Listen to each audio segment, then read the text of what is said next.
100 days ஆக்டிவிட்டியில் இன்றைக்கி டே 45. So இது சேமாக இருக்க பேட்டர்னை மேட்ச் பண்ணணும். இப்போ சர்க்கிள்லாம் ஒரு பேட்டர்னில் கொடுத்துருக்கேன்ல, அதே பேட்டர்னில் டைமண்ட் இருக்கும். அது என்னன்னு கரெக்டாக பார்த்து மேட்ச் பண்ணணும். இப்போ ஃபர்ஸ்ட் இருக்க சர்க்கிள் பேட்டர்னுக்கு நான் பிங்க் ஹார்ட் கொடுத்துருக்கேன். ஸோ இந்த பேட்டர்ன் டைமண்டில் எங்கே இருக்குதுன்னு பார்த்துட்டு பிங்க் கலர் பீட் எடுத்து அந்த பேட்டர்னில் வைக்கணும். நெக்ஸ்ட் பார்த்திங்கன்னா எல்லோ கலர் பீட் எடுத்திருக்கேன்.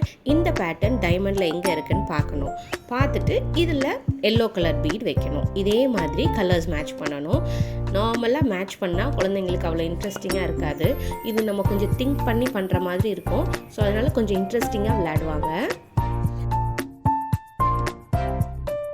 யூஸ்வலாக நம்ம பண்ணுற மாதிரி மேட்ச் த ஃபாலோயிங்கில் அங்கேருந்து இங்கே ஒரு லைன் ட்ரா பண்ணிடுவோம், இங்கேருந்து அதை ட்ரா பண்ணி மேட்ச் பண்ணிடுவோம். ஸோ அது பண்ணாமல் நார்மல் மேட்ச் த ஃபாலோயிங் தான். ஆனால் அதில் எப்படி குழந்தைங்க திங்க் பண்ணி பண்ணலாம் அப்படின்றதுக்காக நான் அதை கலர்ஸ் கொடுத்துருக்கேன். உங்கள் குழந்தைங்களுக்கு ஃபஸ்ட்டு அது டிஃபிகல்ட்டாக இருக்குன்னா லைன்ஸ் ட்ரா பண்ணி ஃபஸ்ட்டு மேட்ச் பண்ண சொல்லுங்கள். லேர்னிங் எப்போவுமே ப்ளேஃபுல்லாக இருக்கணும்னு நான் நினைப்பேன். இந்த சீரீஸில் வர 100 ஆக்டிவிட்டீஸுமே வீட்டிலே சிம்பிளாக செய்யலாம். பேரண்ட்ஸ் ஒரு 5 மினிட்ஸ் எடுத்தால் போதும். இந்த மாதிரி ஆக்டிவிட்டி நீங்களும் வீட்டில் ட்ரை பண்ணலாம். இது வரைக்கும் போட்ட ஆக்டிவிட்டீஸில் ஏதாவது வீட்டில் ட்ரை பண்ணியிருந்தீங்கன்னா கண்டிப்பாக கமெண்ட் பண்ணுங்கள். இந்த சீரீஸ் உங்களுக்கு பிடிச்சிருந்ததுன்னா ஃபாலோ பண்ண மறக்காதீங்க. ஃப்ரெண்ட்ஸ் அண்ட் ஃபேமிலிக்கும் ஷேர் பண்ணுங்கள். தேங்க்யூ. Happy parenting.